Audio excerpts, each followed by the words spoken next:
ओम श्री साई राम। साई प्रेम वाणी के हमारे आज के प्रसारण में आप सबका हार्दिक स्वागत है। आज हम आप सबके लिए लेकर आए हैं सुमधुर कार्यक्रमों की मनमोहक कड़ी।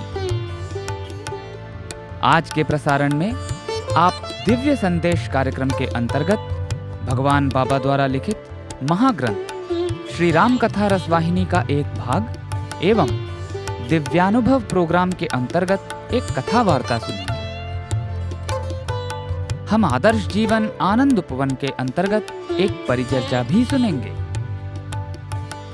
तो चलिए कार्यक्रम का शुभारंभ करते हैं।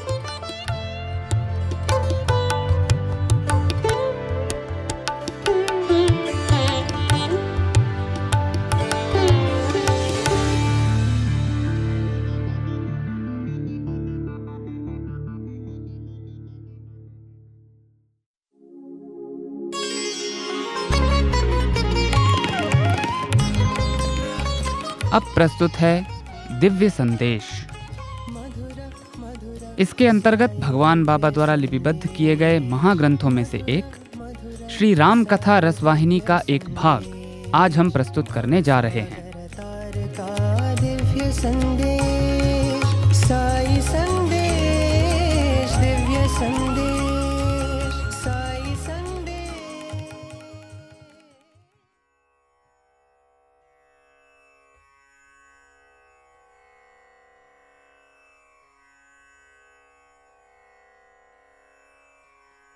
सीता प्रवेश द्वार की ओर देख रही थीं, क्योंकि कैकेयी के महल में घटित घटनाओं के विषय में जानने के लिए वे आतुर थीं।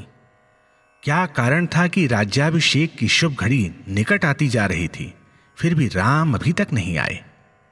उन्होंने जागरण तथा उपवास संबंधी सभी अनुष्ठान पूर्ण कर लिए थे और चंदन, पुष्प तथा अन्य सामग्री थाली में सजाकर तैयार थीं, जिससे कि राज्याभिषेक कक्ष में राम के साथ जाने में उनके कारण विलंब ना हो।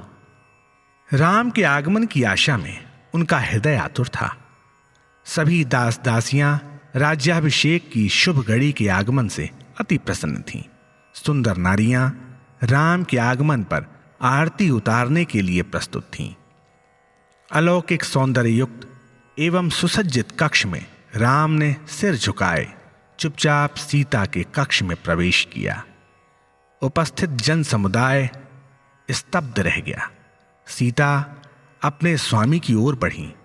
उन्हें अपनी आंखों पर विश्वास नहीं हो रहा था। क्या यह सच था? हवा में लड़खड़ाते पत्ते की भांति उनका शरीर सिहर उठा। उन्होंने अपने होठ भींच लिए और अपने आश्चर्य को दबाने का यत्न करते हुए बोली, स्वामी, इस सब का क्या अर्थ है? आप इस अवस्था में क्यों हैं? आपने तो कहा था कि आज का दिन देवताओं के गुरु बृहस्पति का दिन है। यह दिन अत्यंत शुभ है। आज पुष्य नक्षत्र है और आज साम्राज्य के युवराज के रूप में आपका अभिषेक होगा। फिर स्वर्गिक आभा से युक्त आपके शरीर के ऊपर सूर्य के समान दीप्तिमान स्वर्ण एवं रत्न मंडित शतशलाकाओं वाला श्वेत राज छत्र क्यों नहीं है? चंद्रमा की भांति पावन, चमकदार और जाजल्यमान चवर कहां है? यह सब आपके साथ होना चाहिए था। यह आपके साथ क्यों नहीं है? राजसभा के उद्घोषक चुप क्यों हैं? और राजसभा में आपके आते समय आपकी विरुदावली का गान क्यों नहीं हो रहा है? हे स्वामी, वेदज्ञों तथा ब्राह्मणों ने मधु एवं दही से आपका अभिषेक क्यों नहीं किया? और परंपरानुसार मंत्रीगण, सामंत तथा राज्य के विभिन्न संप्रदायों के अधिपति आपके पीछे पीछे क्यों नहीं आ रहे हैं? राजसी गज शत्रुंजय, जिसके चलने पर ऐसा लगता है मानो कोई ऊंचा पहाड़ चल रहा हो, जिसके चलने पर पथ पर गहरे काले बादलों के उड़ने का भ्रम होता है, उसे तो आपके आगमन की पूर्व सूचना देते हुए सबसे पहले आना था। सीता ने इस प्रकार प्रश्नों की झड़ी लगा दी। राम असमंजस में पड़ गए कि क्या और कैसे उत्तर दें। यह ऐसी बात नहीं थी जिसे शीघ्र कुछ शब्दों में समझाया जा सकता। इसलिए राम ने अंतः कक्ष में प्रवेश किया और सीता को अपने निकट आने का संकेत करते हुए बोले, सीते, पूज्य पिता की इच्छा है और उन्होंने यह आज्ञा दी है कि इस शुभ घड़ी में मैं वन को प्रस्थान करूं। अतः यह अत्यंत आवश्यक है कि उनके आदेश का पालन हो। सीता ने ये शब्द सुने, किंतु उन्हें विश्वास नहीं हुआ। सीता को तो केवल आदेश सुनाया गया था, उसकी पृष्ठभूमि तो उन्हें पता ही नहीं थी। उन्होंने फिर पूछा, स्वामी, आपसे क्या अपराध हुआ जिसके लिए वनवास का यह दंड दिया जा रहा है? दशरथ न्याय की मूर्ति हैं, धर्मात्मा हैं। बिना युक्त कारण वे ऐसा दंड नहीं दे सकते। वास्तविकता क्या है? वनवास के इस आदेश का वास्तविक कारण बताइए। सीता के प्रश्न को सुनकर राम मुस्कुराए। उन्होंने कहा, सीते, बहुत दिन हुए पिताजी ने माता कैकेयी को 2 वचन दिए थे, किंतु अभी तक उन्होंने ये वचन पूरे नहीं किए थे। माता कैकेयी ने अभी तक वे वचन मांगे ही नहीं थे। आज उन्होंने वे दोनों ही वर मांग लिए हैं। प्रथम है भरत का युवराज के रूप में राज्याभिषेक और दूसरा मेरे लिए 14 वर्ष का वनवास। मुझे जटा और वल्कल वस्त्र धारण करके 14 वर्ष वन में रहना है। पिताजी का निर्णय बिल्कुल उचित है। वे अपने वचन से कभी नहीं टलते। सिर झुकाकर उन्होंने धर्म को स्वीकार किया है। मैंने सोचा कि जाने से पहले तुमसे मिल लूं और इसलिए मैं आ गया हूं।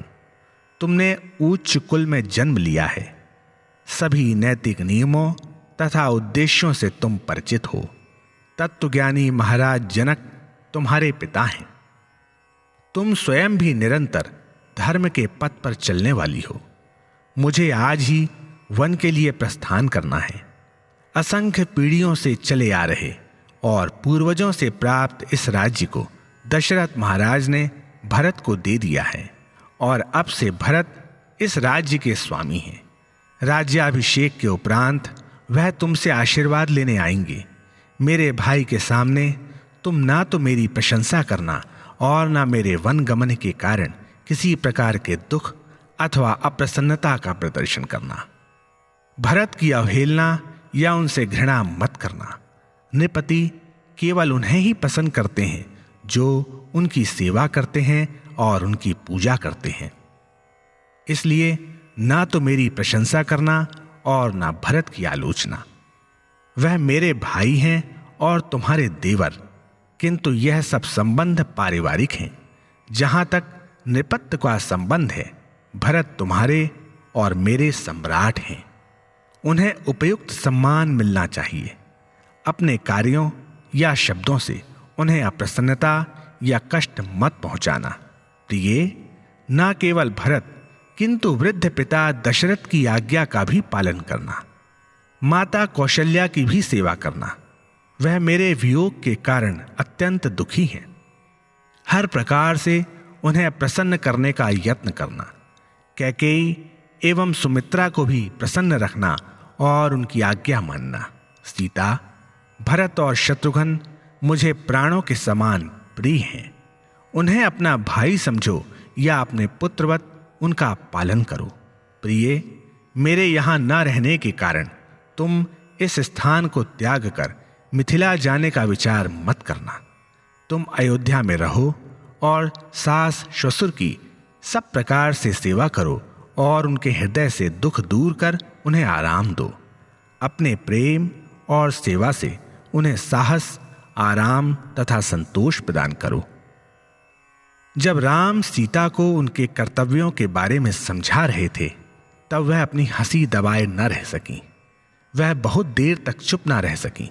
उन्होंने टोका, राम, आप महाराज दशरथ के पुत्र हैं। मैंने किसी भी समय आपके ओंठों से उस वंश परंपरा को गिराने वाले शब्द नहीं सुने। माँ, पिता, भाई, बहन, बेटा, बहू, हर एक को अपने अच्छे और बुरे कर्मानुसार ही प्रसन्नता और दुख का अनुभव करना पड़ता है, किंतु पत्नी के अच्छे बुरे भाग्य का एक विशेष कारण और है। उसका उस अच्छे अथवा बुरे में भी हिस्सा है जिसके लिए उसका पति उत्तरदायी है। वह अपने पति की प्रसन्नता एवं शोक के एक भाग की अधिकारी है। सम्राट दशरथ ने आपको वन जाने की आज्ञा दी है।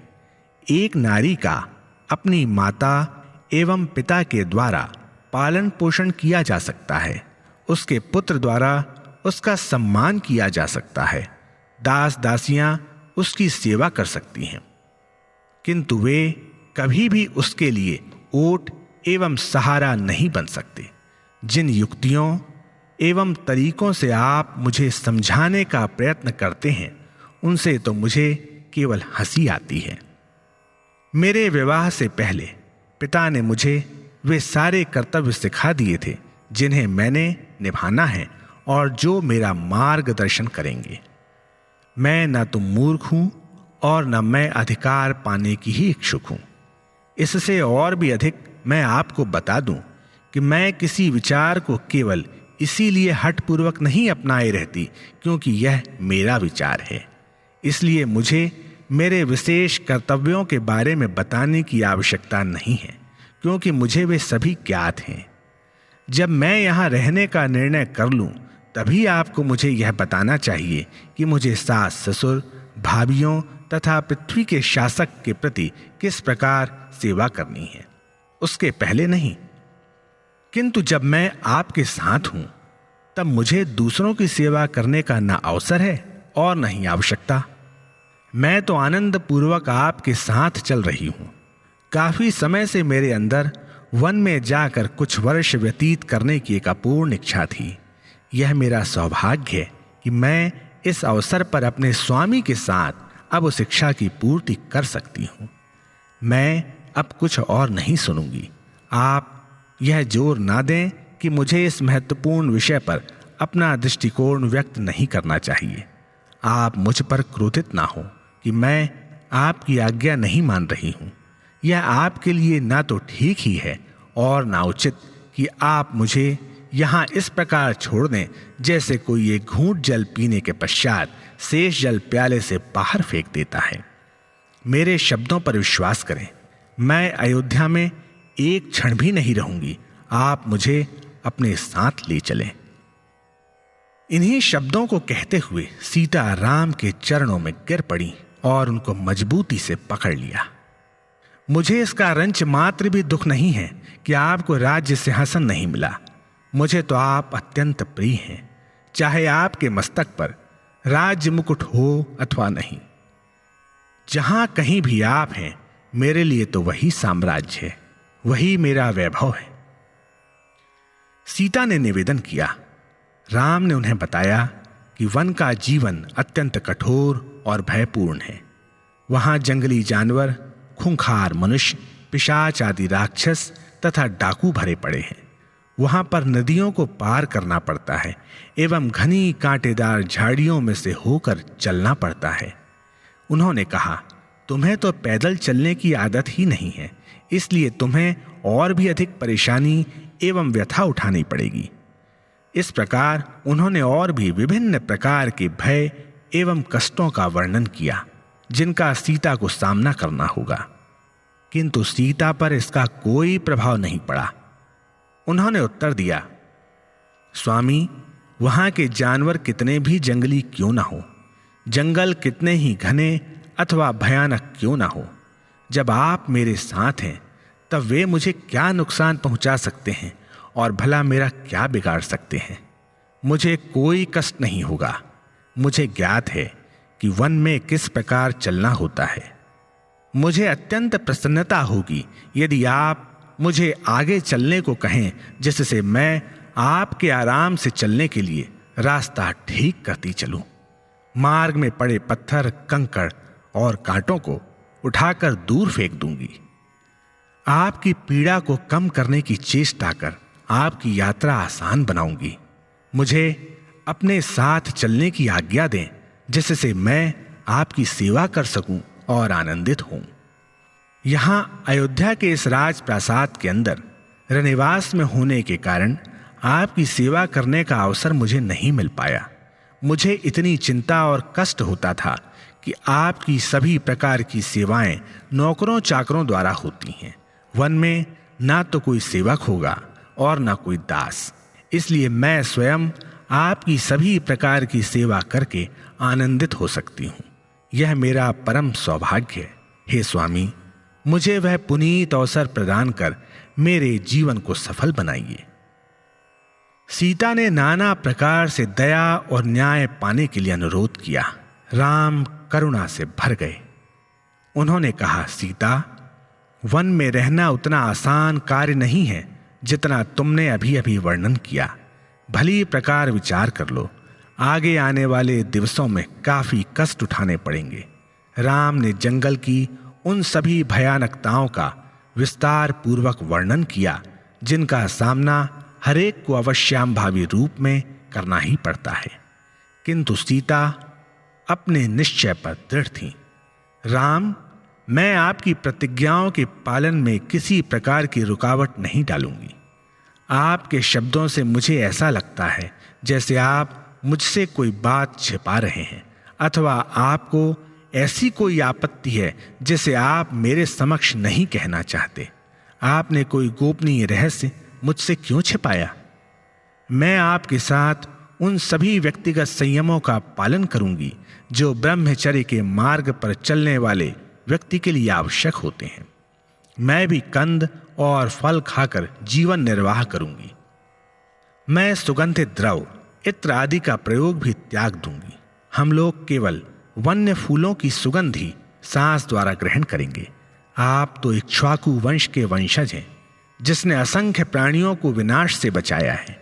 क्या आप वन की आपदाओं से मेरी रक्षा नहीं कर सकते? क्या आपका बाहुबल इतना क्षीण है?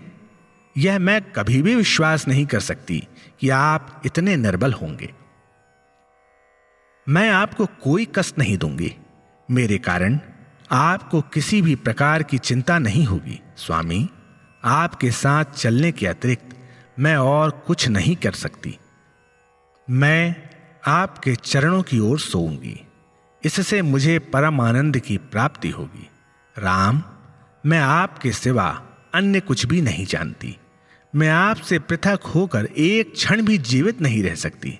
श्रीमान, यदि आप अपने संकल्प पर दृढ़ रहकर मुझे अयोध्या में ही छोड़कर चले जाते हैं तो सीता आपके वन में पहुंचने से पूर्व ही अंतिम श्वास ले लेगी। यह दृढ़ सत्य है। इतना कहते ही सीता के नेत्रों से आंसुओं की धारा बहने लगी। तब राम ने उन्हें शांत करने का प्रयत्न किया। उन्होंने कहा, हे सीता, तुम बड़ी सच्चरित्र और सतीत्व की प्रतिमूर्ति हो। तुम धर्म की सदाचारी अनुयायी हो। तुम्हारे लिए यही सर्वोत्तम है कि तुम यहीं इसी स्थान पर रहकर अपने धार्मिक गुणों को बनाए रखकर उन पर आचरण करो। तुम अपनी इच्छा के अनुसार कार्य नहीं कर सकती। तुम्हें अपनी इच्छा के अनुसार व्यवहार करने की स्वतंत्रता नहीं है। मेरे कहे हुए शब्दों के अनुसार आचरण करना तुम्हारा धर्म है। अतएव तुम अपना यह विचार छोड़ दो। यह मैं तुम्हारे हित के लिए ही कह रहा हूं। तुम्हारी रक्षा करते रहना निश्चय ही मेरे लिए एक भार होगा। पर्वत के ऊंचे शिखरों से गिरती हुई नदियों, गुफाओं में रहने वाले खूंखार जानवरों, पहाड़ियों एवं घाटियों में निर्बाध रूप से घूमने वाले हिंसक प्राणियों, इन सभी को पराजित करना होगा। बाढ़ से उफनती नदियों को पार करना होगा। बड़े बड़े शिलाखंडों एवं चट्टानों से हमें नीचे उतरना होगा। इन सभी कठिनाइयों पर विचार करके इस प्रकार यह शब्द मुझे तुमसे कहने पड़े हैं। तुम्हारे केश निष्प्रभ रहेंगे और तुम्हें पेड़ों की छाल से बने वस्त्र पहनने होंगे। हम पुरुषों को संध्या काल के पूजन के लिए नदी अथवा झील पर अवश्य ही जाना होता है। उस समय आने वाली आपत्ति से तुम्हें कौन बचाएगा? चाहे जैसा भी संकट क्यों न हो, हम उन कर्म कांडों को नहीं छोड़ सकते। इसलिए प्रतिदिन कुछ समय के लिए तुम्हें अकेले रहना पड़ेगा। तुम्हें ज्ञात है कि यह नियम कितना कड़ा है। हम यह नहीं कह सकते कि कब क्या हो जाएगा। राम ने सीता के समक्ष वन्य जीवन के भयानक दृश्यों को चित्रित करने का प्रयत्न किया, किंतु सीता इनसे रंच मात्र भी प्रभावित नहीं हुई। सीता ने कहा, राम, यह सब बातें मुझे क्यों बताते हैं, जैसे मैं किसी पिछड़े हुए गांव की गवार सीधी साधी नारी हूं, अथवा शास्त्रों के उपदेशों का मुझे कोई ज्ञान नहीं है, अथवा मैं कोई अज्ञानी मूर्ख महिला हूं। मुझे आपके चातुर्य एवं पराक्रम का भली भांति ज्ञान है। इस पृथ्वी पर ही नहीं वरन 14 ब्रह्मांडों में भी आपके लिए कुछ असंभव नहीं है। और आप जब मेरे साथ हैं तब मुझे कौन सा भय अशांत कर सकता है। श्रीमान, यदि कोई जंगली जानवर मुझ पर आक्रमण भी करता है और मैं उसकी शिकार बन जाती हूं, तब भी मुझे अत्यंत प्रसन्नता होगी कि किसी अन्य स्थान पर मरने की अपेक्षा मैं आपकी उपस्थिति में प्राण त्याग कर पाई। मैं वहां प्रसन्नता पूर्वक मृत्यु को प्राप्त हो जाऊंगी। यदि मुझे आपके बिना जीवन व्यतीत करना पड़े तो मैं कभी भी जीवित रहना पसंद नहीं करूंगी। आपने कहा कि मुझे अपनी इच्छानुसार कार्य करने की स्वतंत्रता नहीं है। क्या आपने इसके अर्थ का पूर्ण ध्यान रखकर ही ऐसा कहा है, या केवल मेरी परीक्षा लेने के लिए यह एक टिप्पणी मात्र है? मैं यह समझ पाने में असमर्थ हूं। मैं आपकी अर्धांगिनी हूं, इसलिए यह मेरा अधिकार है कि मैं आपको अपना अर्धांग कहूं। आपका भी यही अधिकार है और यही सत्य है। न आप पूर्ण रूपेण स्वतंत्र हैं और न मैं पूरी तरह स्वतंत्र हूं। आपके ऊपर मेरा उतना ही अधिकार है जितना आपका मेरे ऊपर। किंतु अब मैं अपने अधिकार अथवा दावों के लिए कोई तर्क नहीं देती। मैं तो सर्वदा आपकी उपस्थिति में रहकर आपके निकट रहने की कामना कर रही हूं। मेरे शब्द तो उसी भावना को लेकर निकले हैं।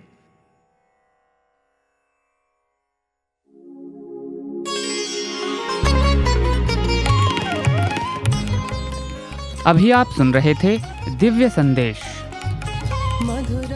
आज आपने भगवान बाबा द्वारा लिपिबद्ध किए गए महाग्रंथों में से एक श्री राम कथा रसवाहिनी का एक भाग सुना।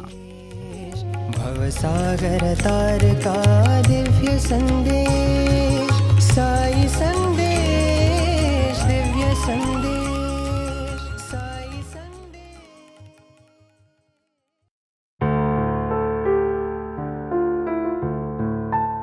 अब प्रस्तुत है हमारा प्रोग्राम दिव्यानुभव। आज इसके अंतर्गत हम श्री ऋतुराज जी महाराज द्वारा भगवान के समक्ष सन 2010 के मार्च महीने में प्रस्तुत किए गए श्रीमद् भागवत सप्ताह का एक भाग सुनेंगे।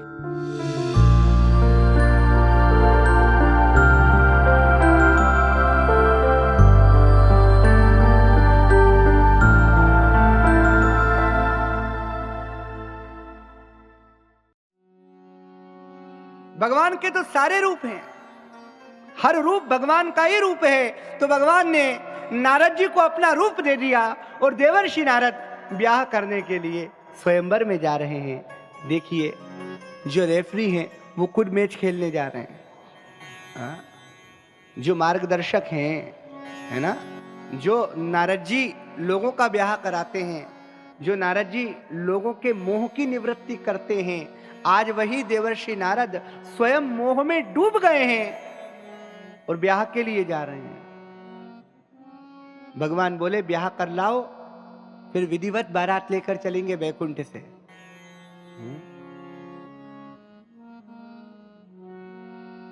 जाकर बैठ गए हैं, मुस्कुरा रहे हैं क्योंकि नारायण का रूप मिला है।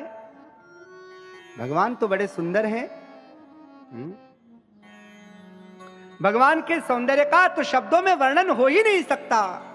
इसलिए रसखान ने कहा ना कि नैनन तीर चले जब ते, कि नैनन तीर चले तब ते ही ना देखो ये चंद सलोनो।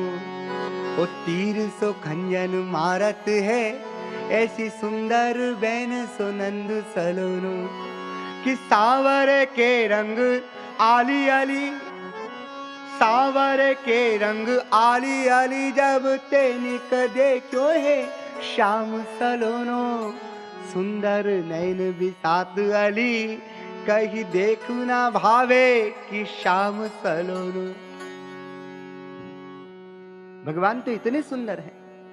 नारद जी ने सोचा कि अब तो मुझे भगवान का रूप मिल गया है, यानी अब तो जितने भी राजा बैठे हैं, जितने भी सम्राट बैठे हैं, उन सब राजाओं और उन सब सम्राटों में सबसे सुंदर मैं ही हूं। देवर्षि नारद बड़ी प्रसन्नता से बैठे हैं और सब देवता, भगवान शिव जी के गण, सब राजा देखकर हंस रहे हैं कि देखो अब बंदर भी ब्याह करने आए हैं। राजकुमारी वरमाला लेकर आई है। नारद जी ने सोचा कि अब तो ब्याह बिल्कुल सुनिश्चित हो ही गया। हंस रहे हैं, लोगों को देखकर हंस रहे हैं और लोग नारद जी को देखकर हंस रहे हैं। और भगवान श्री नारायण भी, क्योंकि नारायणी है ना, राजा का वेश बनाकर आए हैं और स्वयंवर में भगवान भी एक दूसरे रूप में विराजमान हैं।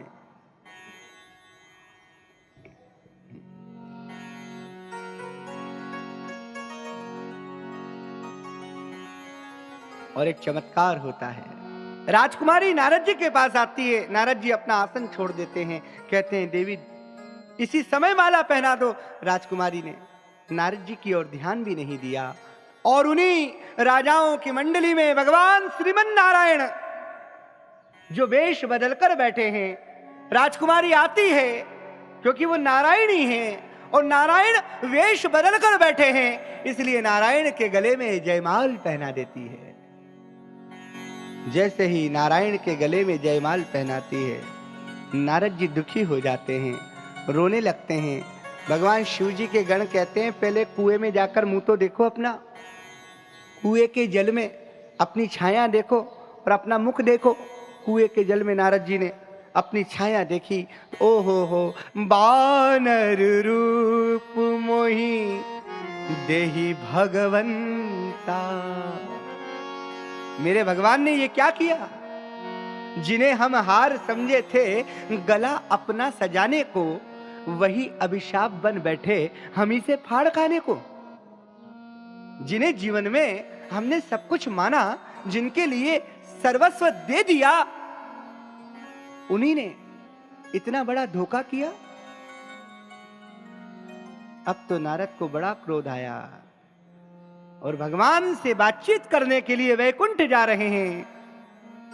और फिर तो और क्रोधित हो गए जब देखा कि नारायण भगवान स्वयं उस राजकुमारी को ब्याह कर ला रहे हैं। ओहो,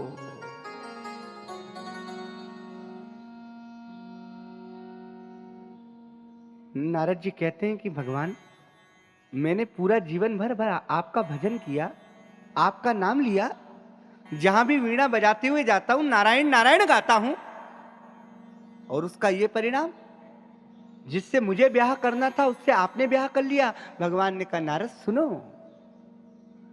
पहचानो ये कौन है। मैं पहचान गया, ये राजकुमारी है। और ठीक है, आज आपने मेरा मन दुखाया है, मेरे साथ आपने धोखा किया है, इसलिए एक श्राप भगवान को दे दिया। और भगवान ने श्राप भी स्वीकार किया कि जैसे मैं इसके विरह में रो रहा हूं, एक दिन आपको भी अपनी धर्म पत्नी के विरह में रोना पड़ेगा। भगवान ने कहा ठीक है, ये श्राप भी मुझे स्वीकार है, पर देख तो लो ये स्त्री कौन है।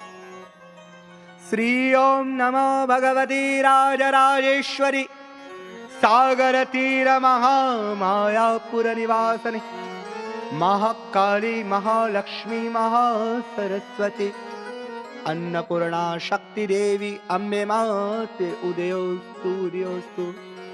मध्ये सुराब्धि मणिमंडप रत्न वेद्यां सिंहासनोपरि गतां परिपीतवर्णां पीतांबरामाल्य विभूषितांगीं। देखो ये कौन है। या देवी सर्वभूतेषु लिंग रूपेण संस्थिता या देवी सर्वभूतेषु क्लीं रूपेण संस्थिता, या देवी सर्वभूतेषु सर्वसिद्धि रूपेण संस्थिता, या देवी सर्वभूतेषु मात्र रूपेण संस्थिता, या देवी सर्वभूतेषु महालक्ष्मी रूपेण संस्थिता। नमस्तस्यै नमस्तस्यै नमस्तस्यै नमो नमः। जब देखा कि ओहो ये तो मेरी माँ ही है, ये तो जगत जननी माँ लक्ष्मी है, तो भगवान ने कहा नारद, तुम्हारे अहंकार की चिकित्सा के लिए इतना बड़ा आयोजन किया गया ताकि तुम ये जान जाओ कि आदमी नहीं जीतता, उसे जीत देने वाला तो और कोई होता है, लेकिन व्यक्ति को यह लगता है कि मैं जीत रहा हूं।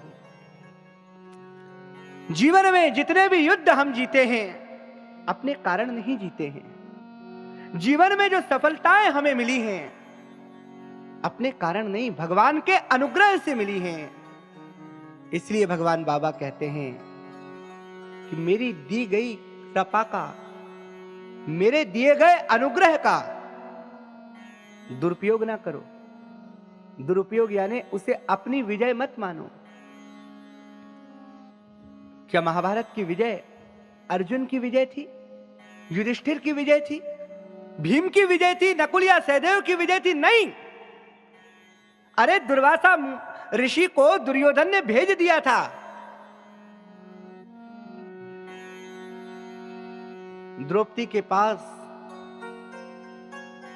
एक अमर पात्र है, अक्षय पात्र। उस पात्र की विशेषता यह है कि जब सबका भोजन हो चुका होता है तो उस पात्र में फिर कुछ शेष नहीं रहता।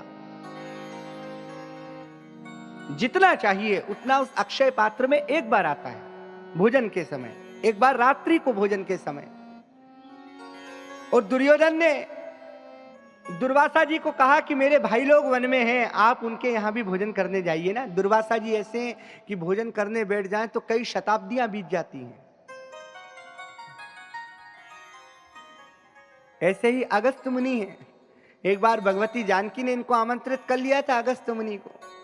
भगवान राघवेंद्र से जिद की कि अगस्त्य मुनि को बुलाइए। भगवान ने कहा रहने दो अगस्त्य मुनि को, भोजन बना बनाकर परेशान हो जाओगी। नाम तो है कुंभज, यानी घड़े से उत्पन्न हुए हैं, लेकिन पी गए समुद्र। देखिए हर व्यक्ति क्षुद्र होता है, लेकिन जब व्यक्ति साधना के द्वारा, भजन के द्वारा, सेवा के द्वारा, सत्कर्म के द्वारा और नित्य साईं दर्शन के द्वारा अपने आध्यात्मिक स्तर को ऊंचा उठाता है तो क्षुद्र भी इतना वृहद हो जाता है, क्षुद्र भी इतना विशाल हो जाता है कि वो सागर को पी सकता है। भगवान का भक्त दुख रूपी सागर को पी जाता है। क्या करता है भगवान का भक्त? दुखों को भी। लेकिन जानकी जी ने खूब जिद की, नहीं बुलाइए बुलाइए। अगस्त्य मुनि आए, अब भोजन करने लगे अगस्त्य मुनि। तो बरसों हो गए, भगवती बना बनाकर परेशान हैं। राघवेंद्र से कहा कि ये तो अच्छे अतिथि आ गए, उठने का ही नाम नहीं ले रहे हैं। और अगस्त्य मुनि ने कहा था जब तक भोजन चलता रहेगा चलता रहेगा, बीच में व्यवधान नहीं होना। अब राघवेंद्र तो अतिथि देवो भवा, मातृ देवो भवा, पितृ देवो भवा, गुरु देवो भवा, अतिथि देवो भवा, परस्पर देवो भवा। अब जानकी जी भगवान से प्रार्थना कर रही हैं कि क्या करें, ये तो उठते ही नहीं, लगातार भोजन किए जा रहे हैं। तो भगवान ने कहा सुनो एक काम करना। क्या करना? कि किसी भक्त के चरणों की रज, किसी भक्त के चरणों की रज, वो रज जो है अगस्त्य मुनि को दिखा देना। देखने मात्र से उनकी भूख गायब हो जाएगी, भूख शांत हो जाएगी, उनकी क्षुधा शांत हो जाएगी। हनुमान जी की चरण रज लाए, अगस्त्य मुनि को दिखाई। जैसे ही देखी तो अगस्त्य मुनि की क्षुधा शांत हो गई। ऐसे ही दुर्वासा जी पहुंच गए पांचों पांडवों के यहाँ। अब भोजन तो हो गया है और दुर्वासा जी महाराज आए हैं, और अगर इन्हें भोजन नहीं कराया तो ये निश्चित श्राप देकर जाएंगे। दुर्वासा जी श्राप देने के लिए उद्यत ही रहते हैं। कोई मिले और वो श्राप दे, क्या करें? कृष्ण कृष्ण द्वारिका वासिन देव देव जगत पते। तब कुंती ने, द्रौपदी ने, पांचों पांडवों ने भगवान को आमंत्रित किया। तो भगवान ने कहा देखो अक्षय पात्र में कुछ तो होगा। एक चावल का दाना था, कहा यही दुर्वासा जी को दे देना, इतने से ही वो संतुष्ट हो जाएंगे। और चावल का दाना जैसे ही दुर्वासा जी ने लिया, उन्होंने कहा मेरी तो जन्म जन्म की भूख मिट गई। ये भगवान की कृपा है। तो भगवान ने कहा कि नारद, तुम्हारा आगमन इस संसार में सर्वजन हितार्थ हुआ है। और हे नारद, मैं तो हर आत्मा का स्वामी हूं। ऐसे ही बालकृष्ण हैं। भगवान की जो ब्रज लीलाएं हैं, भगवान की जो ग्राम्य लीलाएं हैं, उन ग्राम्य लीलाओं की विशेषता यह है कि ग्रामवासियों के भीतर कोई अहंकार नहीं है। अहंकार कैसे आता है? अहंकार आता है सत्ता से, अहंकार आता है धन से। ये चीजें अहंकार पैदा करती हैं। प्रशंसा व्यक्ति के भीतर अहंकार पैदा करती है। अहंकार के निवारणार्थ भगवान ने कहा नारद, तुम्हारे लिए ये आयोजन किया गया। लेकिन ब्रजवासियों के भीतर कोई अहंकार नहीं है। उनका तो अहंकार यही है, क्या? वो तेरी पार करेंगे नैया, भज कृष्ण कन्हैया। तेरी पार करेंगे नैया, भज कृष्ण कन्हैया। तेरी पार करेंगे नैया, भज कृष्ण कन्हैया। तेरी पार करेंगे नैया, भज कृष्ण कन्हैया। तेरी पार करेंगे नैया, भज कृष्ण कन्हैया।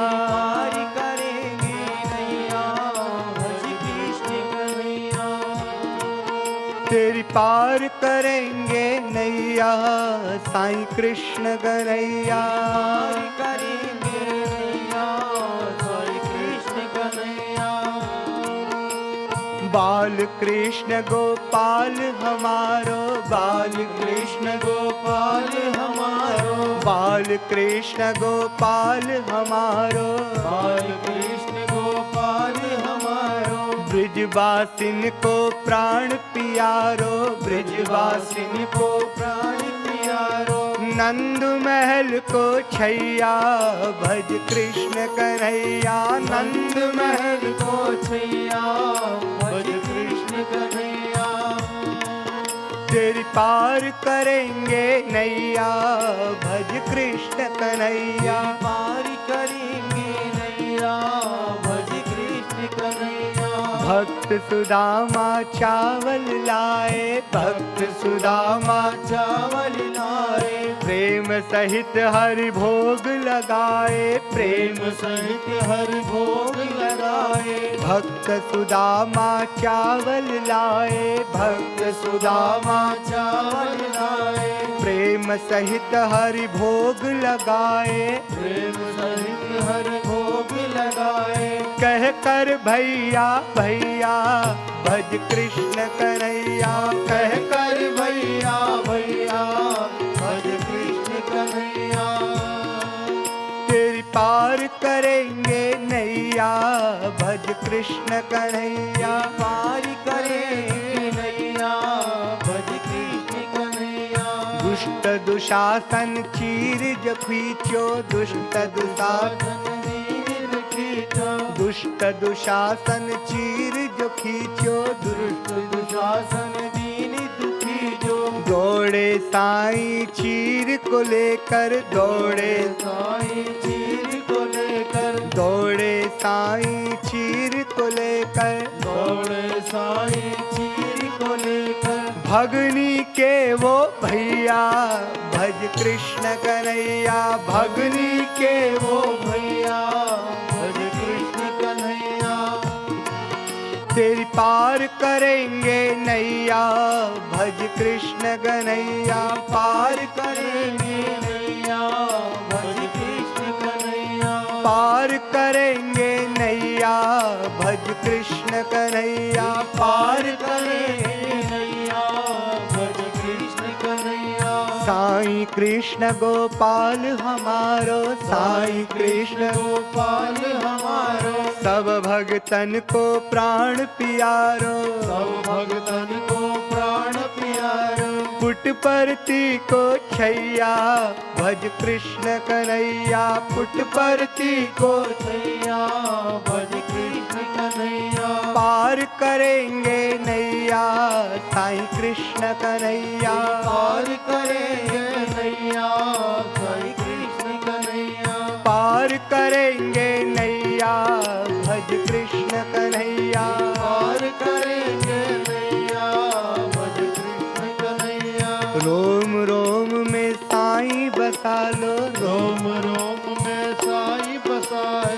रोम रोम में साईं बसा लो, रोम रोम में साईं बसा लो। बाबा को तुम मन में बसा लो, बाबा को तुम मन में बसा लो। साईं नाथ कन्हैया भज कृष्ण कन्हैया। साईं नाथ कन्हैया भज कृष्ण कन्हैया। पार करेंगे नैया भज कृष्ण कन्हैया। पार करेंगे नैया भज कृष्ण कन्हैया। सूरदास गड्ढे में गिर गए, सूरदास गड्ढे में गिर गए। सूरदास गड्ढे में गिर गए, सूरदास गड्ढे में गिर गए। रुदन भई तब शान मगन भय, रुदन भयो तब शाम मगन भय। रुदन भयो तब शाम मगन भय, रुदन भयो तब शाम मगन भय। हाथ पकड़ के अय्या भज कृष्ण कन्हैया। हाथ पकड़ के अय्या भज कृष्ण कन्हैया। पार करेंगे नैया भज कृष्ण कन्हैया। पार करेंगे नैया भज कृष्ण कन्हैया। पार करेंगे नैया साईं कृष्ण कन्हैया। पार करेंगे नैया साईं कृष्ण कन्हैया। पार करेंगे नैया साईं कृष्ण कन्हैया। पार करेंगे नैया साईं कृष्ण कन्हैया। पार करेंगे नैया साईं कृष्ण कन्हैया। पार करेंगे नैया साईं कृष्ण कन्हैया। भज कृष्ण कन्हैया।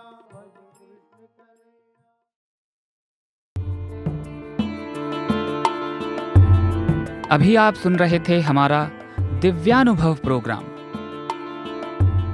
आज इसके अंतर्गत आपने श्री ऋतुराज जी महाराज द्वारा भगवान के समक्ष सन 2010 के मार्च के महीने में प्रस्तुत किए गए श्रीमद् भागवत सप्ताह का एक भाग सुना।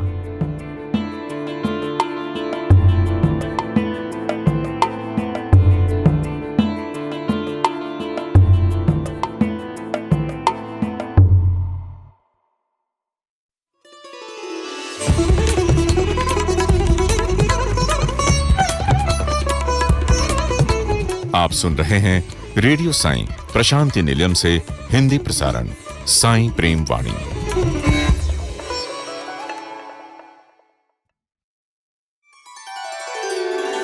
अब प्रस्तुत है हमारा आदर्श जीवन आनंद उपवन कार्यक्रम। आज इसके अंतर्गत हम दो काल्पनिक किरदारों आनंद और अशोक के बीच देह चेतना, अंतर्वाणी और प्रज्ञा विषय पर तैयार की गई परिचर्चा का दूसरा भाग सुनेंगे। इसकी संकल्पना एवं प्रस्तुति भगवान बाबा के विश्वविद्यालय के छात्रों एवं अध्यापकों द्वारा की गई है।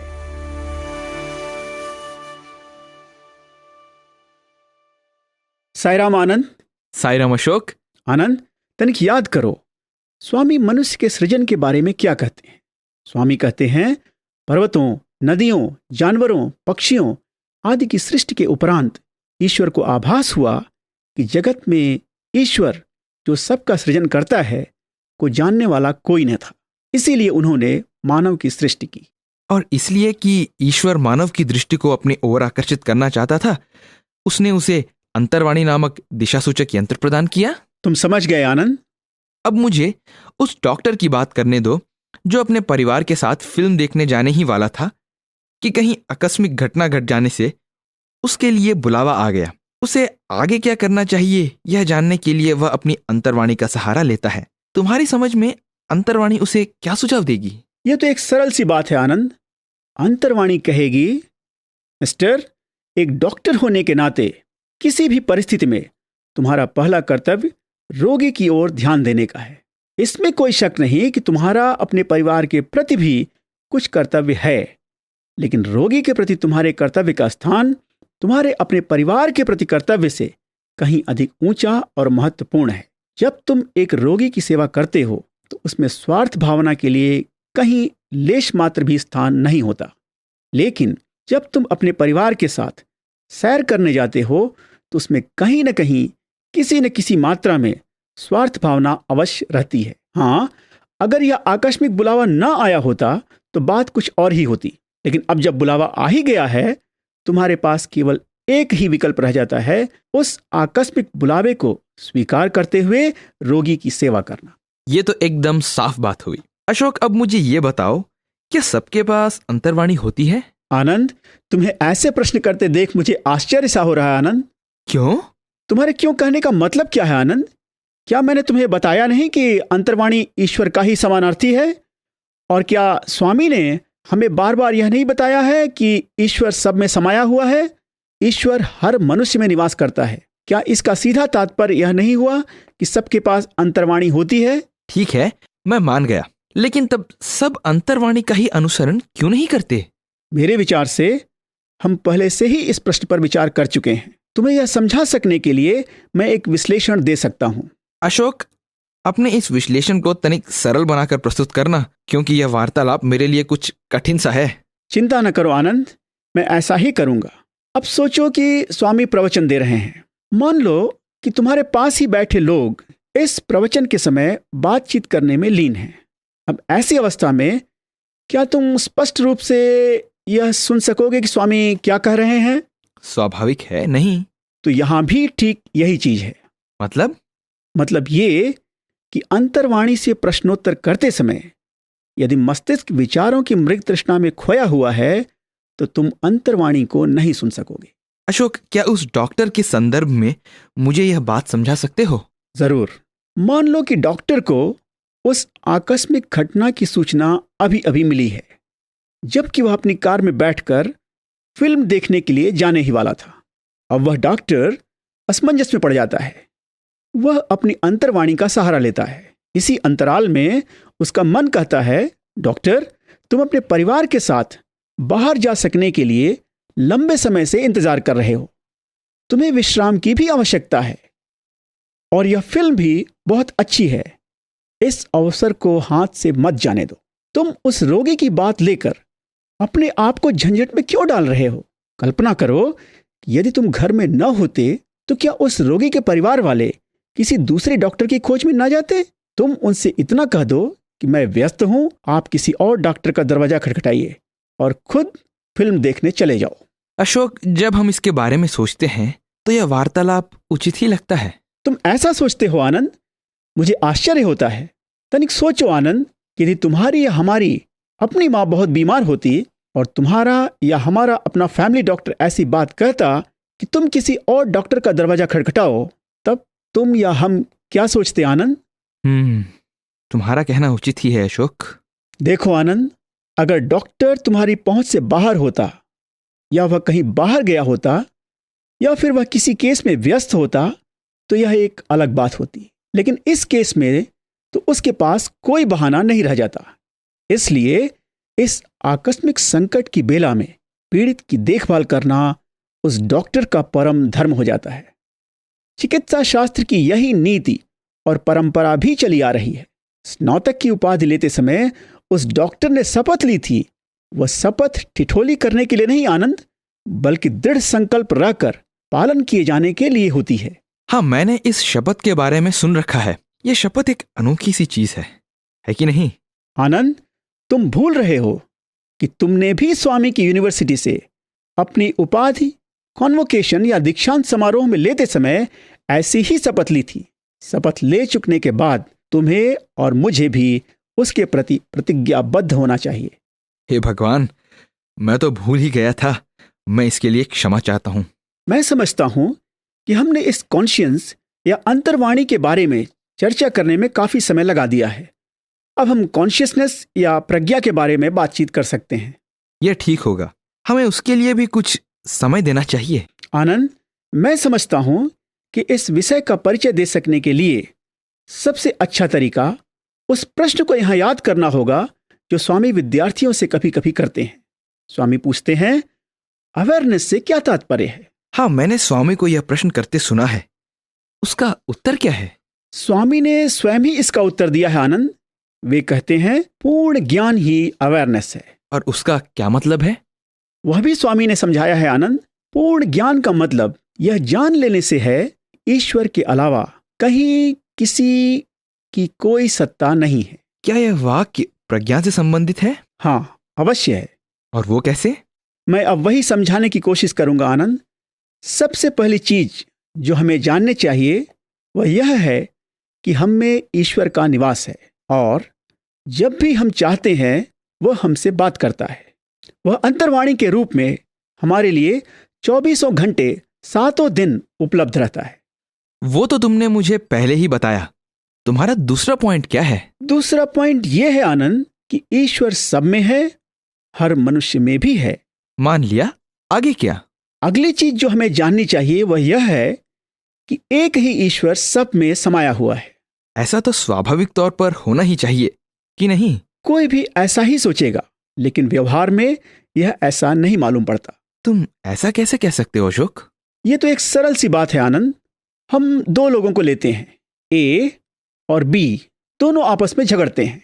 ऐसा करते समय दोनों एक दूसरे के लिए अपशब्दों का प्रयोग करते हैं। अब ए को यह बात समझने में आती है कि भगवान ही वेश बदलकर बी के रूप में आए हुए हैं।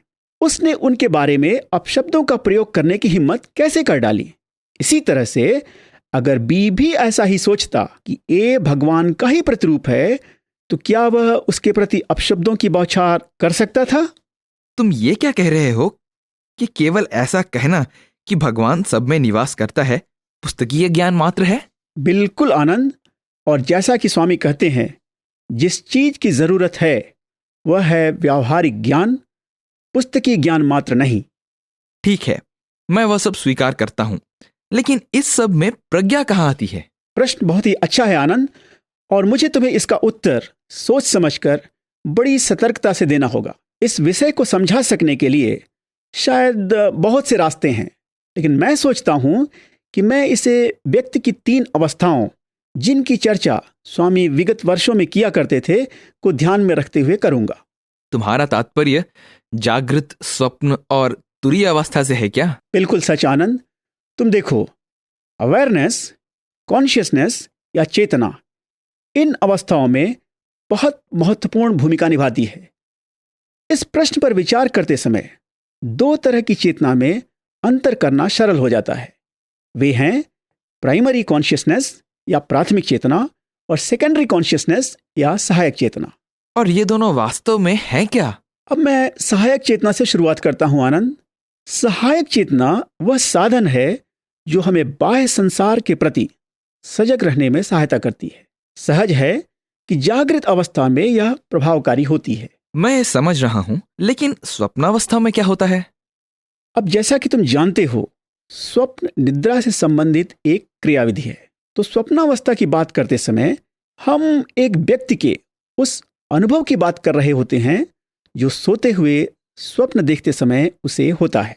इस अवस्था में सहायक चेतना पूरी तरह से विलीन नहीं हो जाती। इसमें कोई संशय नहीं कि अधिकांश रूप में यह वशीभूत रहती है, किंतु 100% रूप में नहीं। अब हम कह सकते हैं कि इसका 70 से 80% रूप लुप्त रहता है। तुम ऐसा कैसे कह रहे हो? इसका एक प्रत्यक्ष कारण है आनंद। तुम देखो, जब एक आदमी गहरी निद्रा में नहीं होता, उस समय वह बाह्य संसार में जो कुछ भी हो रहा है उसके प्रति अपनी प्रतिक्रिया व्यक्त करता है। उदाहरण के लिए शोर, ओह, मैं समझा। और गहरी निद्रावस्था में? उस अवस्था में सहायक चेतना पूरी तरह से लुप्त सी हो जाती है। क्या इसका मतलब ये है कि इसमें एक आदमी अपनी चेतना को पूरी तरह से खो बैठता है?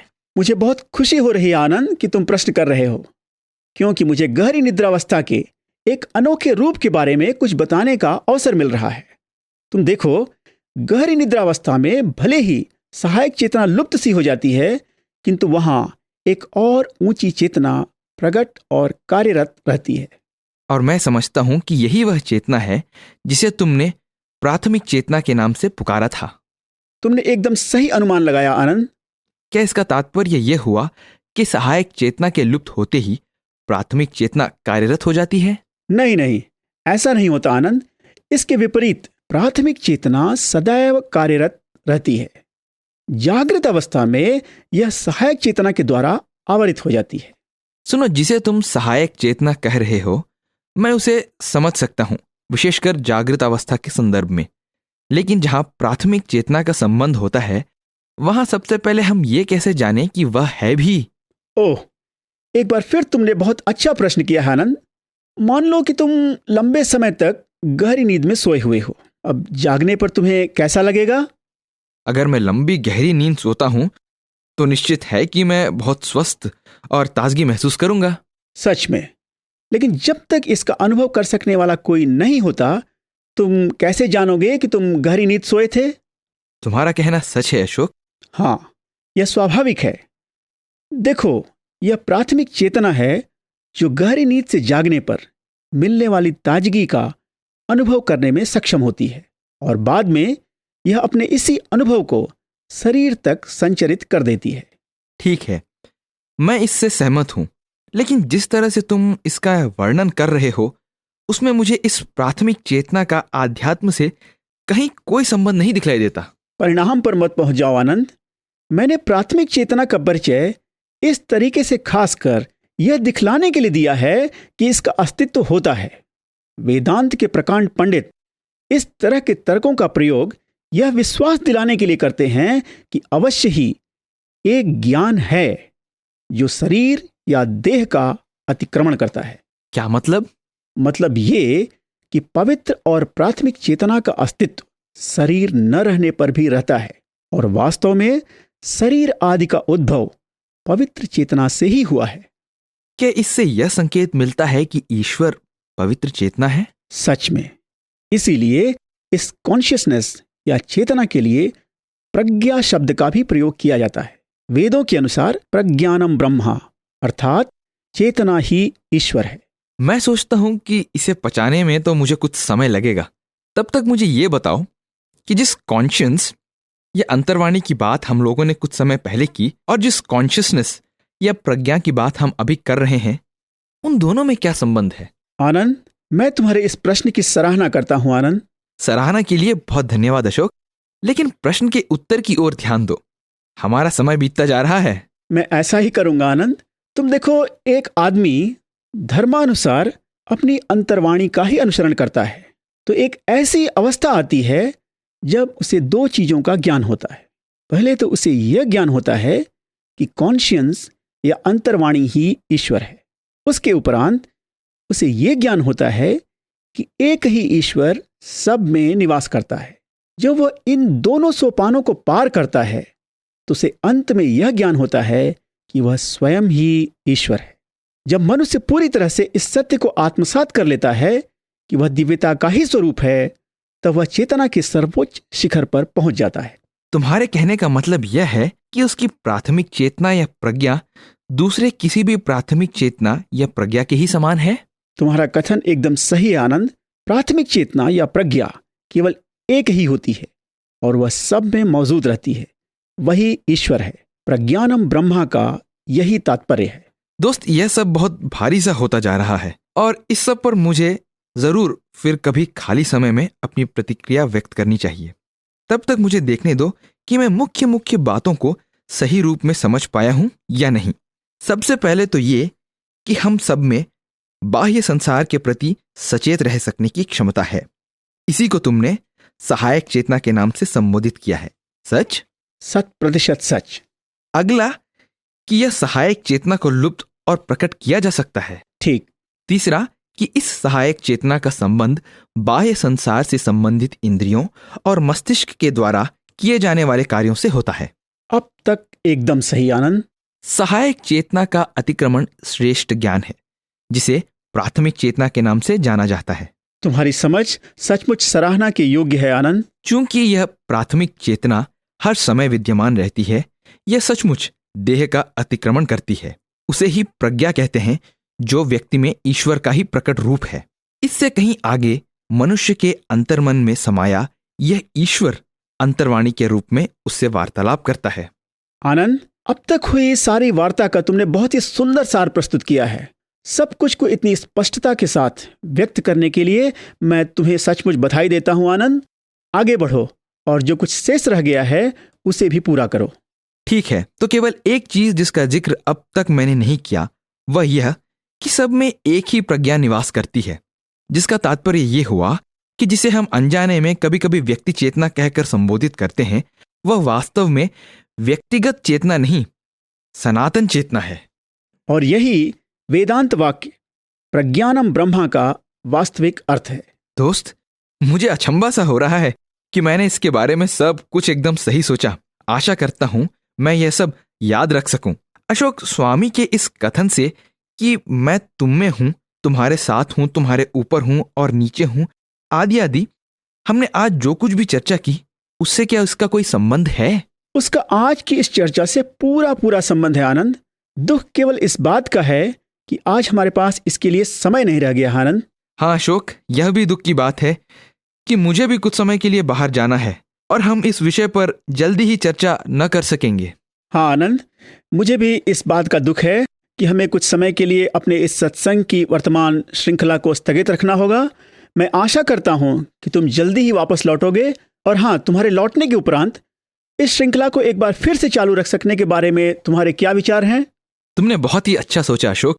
मैं आशा करता हूं कि तब तक श्रोतागण अपने बहुत सारे प्रश्न और सुझाव हमारे पास भेज चुके होंगे, जिन पर हम इस अंतराल में विचार कर सकेंगे।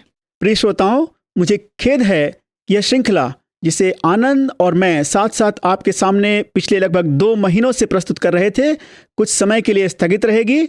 हम आशा करते हैं कि हम इसे दोबारा जल्दी ही आपके सामने फिर पेश कर सकेंगे। हाँ प्यारे श्रोताओं, मैं भी इस आशा को व्यक्त करने में अशोक के साथ हूँ। प्यारे श्रोताओं, इतने लंबे समय तक हमारा साथ देते हुए हमें प्रोत्साहित करने के लिए हम दोनों आपको धन्यवाद देते हैं। रेडियो साई के कार्यकर्ताओं को भी हम हार्दिक धन्यवाद देते हैं, जिन्होंने हमें यह अनमोल अवसर प्रदान किया। फिर मिलने तक जय साई राम। अभी आप सुन रहे थे हमारा कार्यक्रम आदर्श जीवन आनंद हो।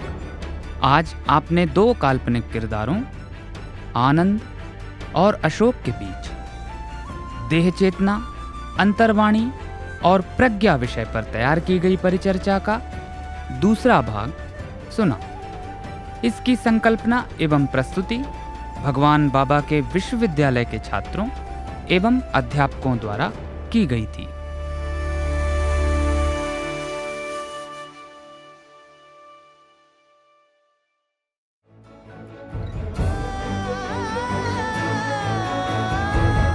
प्रिय श्रोताओं, अब समय है हमारे साईं प्रेमवाणी के इस प्रसारण को विराम देने का। हमें आशा है हमारा आज का कार्यक्रम आपको पसंद आया होगा। अपने सुझावों को हम तक जरूर भेजें। हमारा व्हाट्सएप नंबर है 9393258258 9393 258 258। हिंदी भाषा में हमारी ये सभी प्रस्तुतियां YouTube पर भी उपलब्ध हैं। इन्हें वहां देखने या सुनने के लिए हमारे YouTube चैनल को सब्सक्राइब करें और कमेंट बॉक्स में अपने सुझाव देना न भूलें। हमें आपके सुझावों का इंतजार रहेगा। किसी ने कहा है कि सनातन साईं डगर को मजबूती से थामना है। सनातन साईं डगर को मजबूती से थामना है। मित्रों, अब इस दौर में बस ये हमारी साधना है। स्वामी से ये प्रार्थना है कि वे अपनी डगर से हमें बांधे रहें और हम सब साईं पथ पर चलते रहें। अगले प्रसारण में आपसे फिर मुलाकात होगी। तब तक के लिए आज्ञा दीजिए। धन्यवाद। सप्रेम साईं राम।